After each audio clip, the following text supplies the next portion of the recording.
Hi everyone, welcome to my channel. My name is Kevin Walker and I did it. I passed my private pilot check ride 8 days ago. Exactly 8 days ago from this moment in time I'm recording this. And it was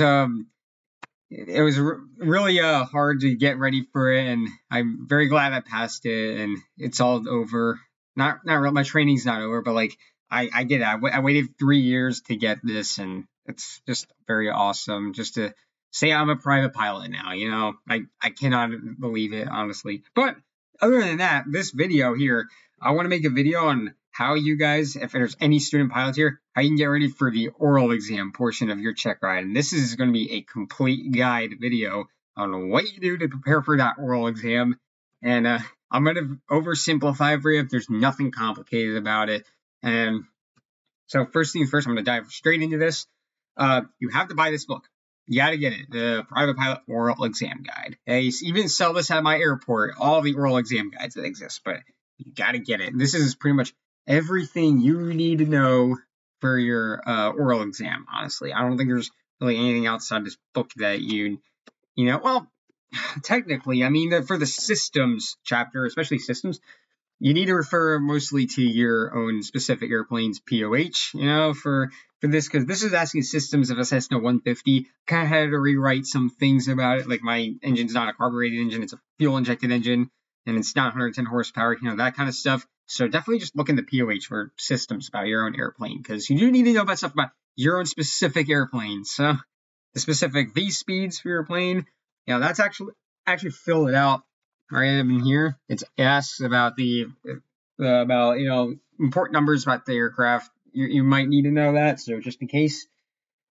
And the only problem I have about this book, all right, it's just not scenario-based questions. There is a scenario-based training section. This is chapter 9.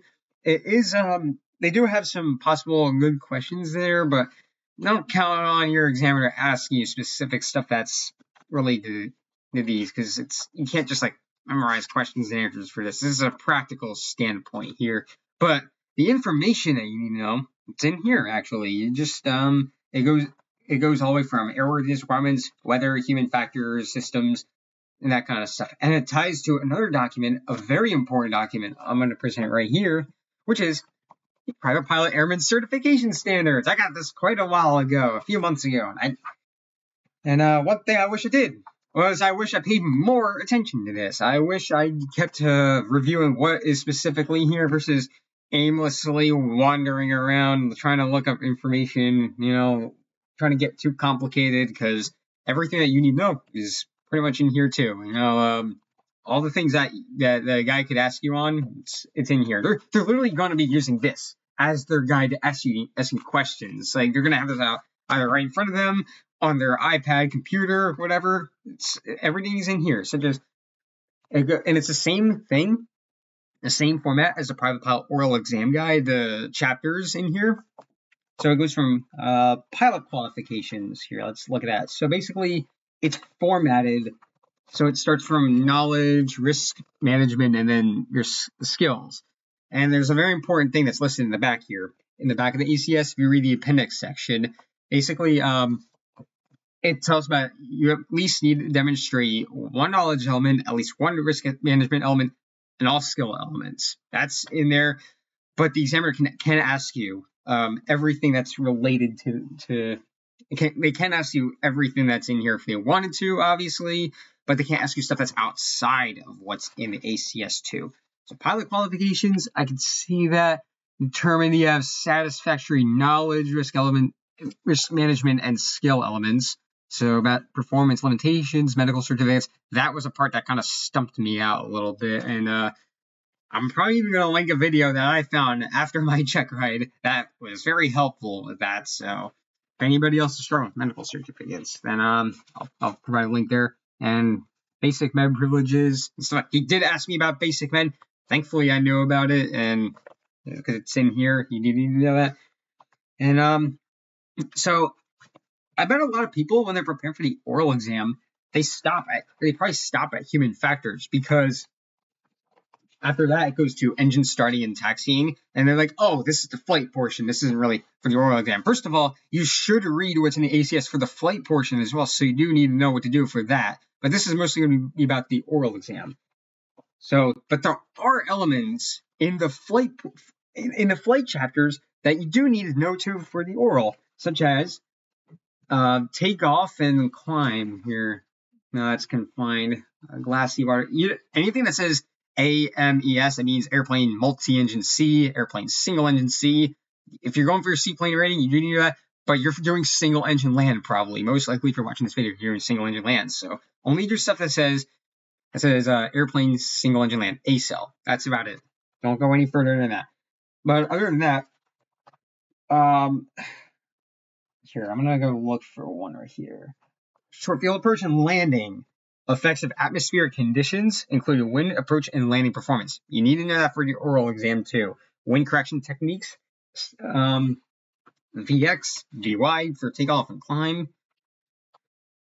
Wind correction techniques, left turning tendencies, importance of weight transfer to wheels, wings, atmospheric conditions, appropriate and ground effect, appropriate configuration. So yeah, don't just stop at the human factors portion of the ACS, because the knowledge elements that are in the entire book, you will probably need to, you'll probably be tested on it. So don't count on any of this just to be on the flight, or he's going to test you on that. So, and yeah, like I said, read the back too. And also, a very important part of it is the practical test checklist that I use so I know what to bring to the exam. The only thing I didn't need to bring was the evaluator's fee. That was paid through the invoice from my college and stuff like that. So, but if you're just under Part 61, but I'm not doing that. If you're just under Part 61, you probably need to have that. So, personal records, I had all these except for the IACRA stuff. I didn't need that. Other things that I did bring to the exam, I brought my personal minimum sheet. He probably will ask you about personal minimums. Like he asked me. I was so thankful I had that with me. Like, yes, I got personal minimums right here. I had my iPad for ForeFlight that I use. I had it all charged up. I even brought a charger so that it wouldn't die during the test. Lighting's on. All right. So, yeah. During the test, he did ask me about my personal minimums. He asked me stuff about my route, too. That's on my iPad. I'll get to that soon. But first, I just want to keep going over the resources I use to study for the oral exam. So, yeah, the ACS, Private Pilot Oral Exam Guide, these can go hand in hand. They're pretty good. But I would use the oral exam guide as a supplemental tool. Like when I was waiting for class a lot of times, I'll go through and read it, I'll be maybe 20 minutes early or something like that. I'll just read the questions, but I wouldn't rely on it too much. What I did rely on, though, alrighty, I said this in my written exam video, please read this book often. Please, just read a chapter every day, maybe every 2 or 3 days, maybe 3 chapters a day if you're as crazy as I am. One time I read 4 chapters in one go.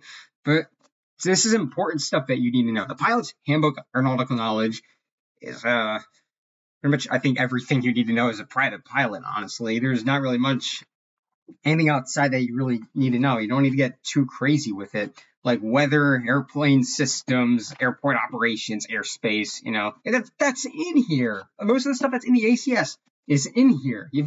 I think you can get by with the knowledge portion with this, honestly. I understand it's not really as fun to read, and it may not be as helpful as visual aids you may watch on YouTube.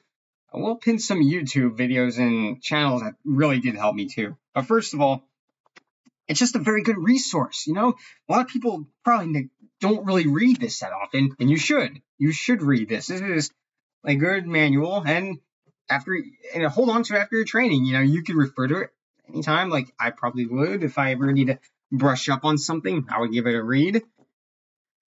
And I think you can get by with the oral exam guide, the pilot's handbook, just well enough. But at the same time, it's probably not enough, honestly. Like, for example, I have the 2023 FAR-AIM, the Federal Aviation Regulations and Aeronautical Information Manual, the FAA or ASA. They put 2 books in one. So we have the my far aim, I recommend tabbing it out neatly. And, well, I'm not really too neat with it, but I color coded it specifically. Like, blue is part 91, red's part 61, and yellow is very, very important stuff like maintenance, preventative maintenance, special VFR clearances, that kind of stuff. I got these tabs at Staples, by the way. You can pick them up at Staples if you need, and you write them out on pen. So I'm trying not to write too much on it. Like I kind of abbreviated some things on here, but I was ready to go in case I need to look something up, and I did need to look some things up. Like he asked me about SFRAs. That was the part I was deficient on too with my mock oral with my instructor. When he asked me, what is an SFRA? We either going, I'm like, what the heck are you talking about? I don't know. And then it's like, oh, it's in here, it's in the AIM. And during my oral exam, I did understand more about it, but during my oral exam, he also asked me about what is an SFRA. It's a special flight rules area. And I found the tab and I flipped the page open and like, it's this. This is what it is. And you need this to operate in it. You just need a special awareness training. He's like, all right, good. You seem to know about that. So yeah, definitely get a current far aim and have it nice and tabbed out. You can also read through it if you need to. Some of the regulations also, especially Part 91, if you're really familiar with Part 91, they're in here too, the oral exam guide. It also comes with federal regulations, like a cross-country flight planning chapter. It does have that. So, but I also recommend downloading the Far Aim app on your tablet or your phone. And you can find the tools section. It'll say study by certificate, and you click private recreational. Just go through them. Go read them. Be familiar with some of the FARs that you might need help with. But that's another thing here.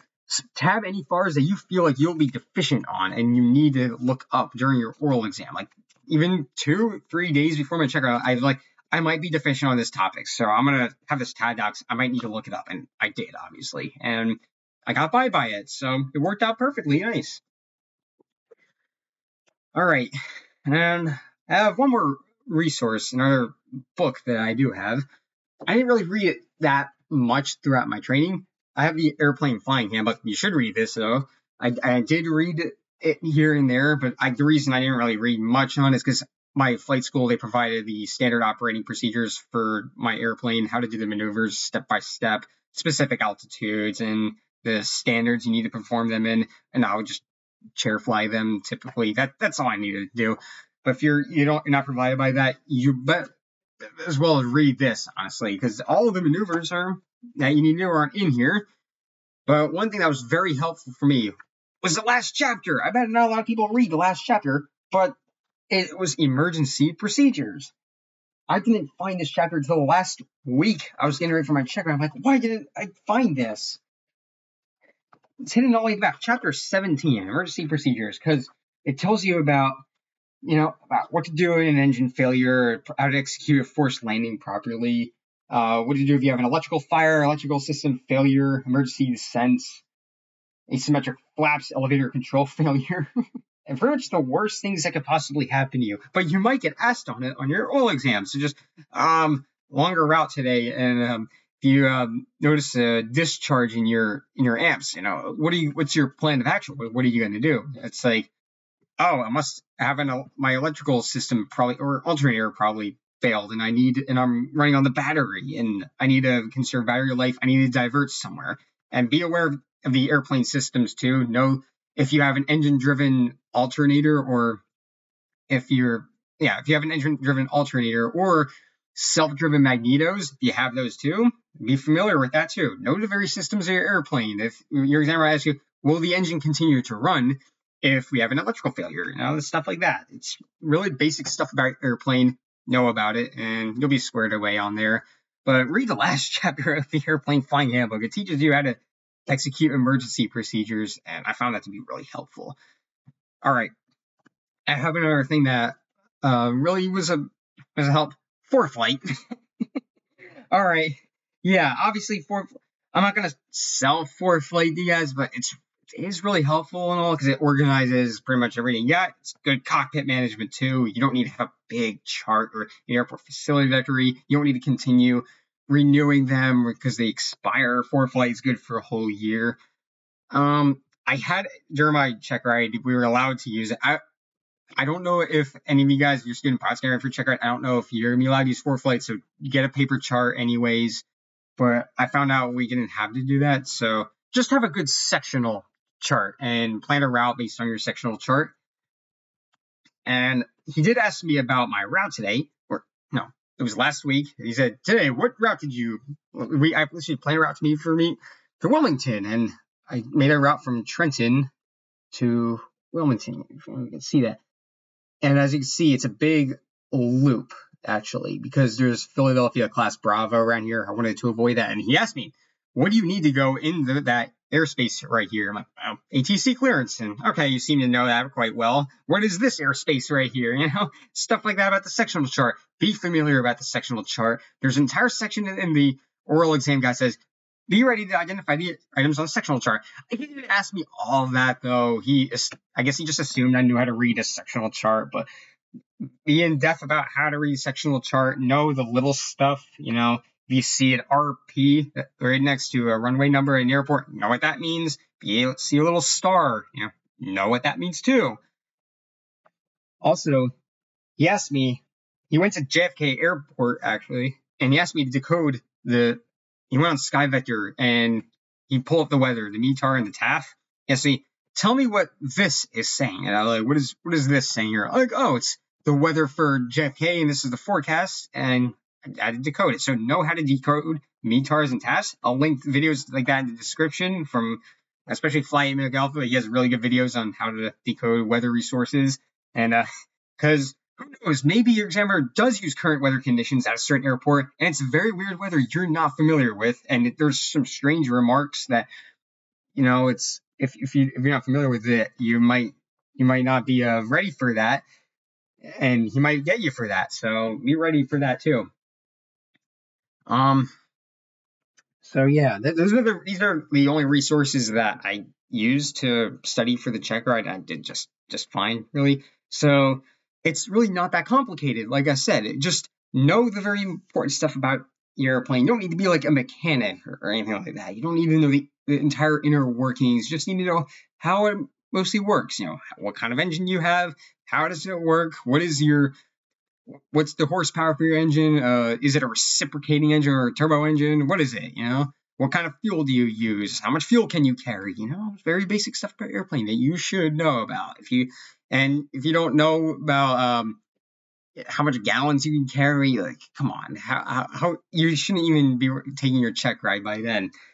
And another thing is, speaking of that, about carrying fuel, I thought he gave me a sample loading for the weight and balance. He tried to challenge me about this. I don't weigh that much, actually, and he tried to make it so I exceeded the max versus weight of the airplane. We didn't, but that wasn't what he wanted to do. But be ready for him to challenge you on the weight and balance, and set a fuel limit that'll get you underneath the gross weight of the airplane if they do set you up for that. So, and tell him that you took in consideration that you have shorter range of the airplane because of that. And that's all the paper sources that I use, actually, for the oral exam. I want to get into what the people on YouTube that really helped me. I think half the learning I used was off of YouTube. People like Free Pilot Training. If you look up Free Pilot Training on YouTube, there's Josh. He is if you want to know anything that's like in the P-Hack, for example, you don't feel like reading, I guess. You just pop on one of his videos and he explains it all in full detail. I absolutely like his content. I really suggest checking out his channel if you're a student pilot. He's very helpful, especially with learning how to practically fly the plane and the areas of knowledge you need to know. And another channel that I stumbled upon, it was the Embry Riddle Special VFR, ERAU Special VFR. If you look at their private pilot PACE, PACE, they have a lot of good systems videos that you should watch. They're really helpful, really detailed. I think you probably won't need to read the systems chapter of the pilot's handbook if you watch all of their system videos, because they're very well animated, well explained.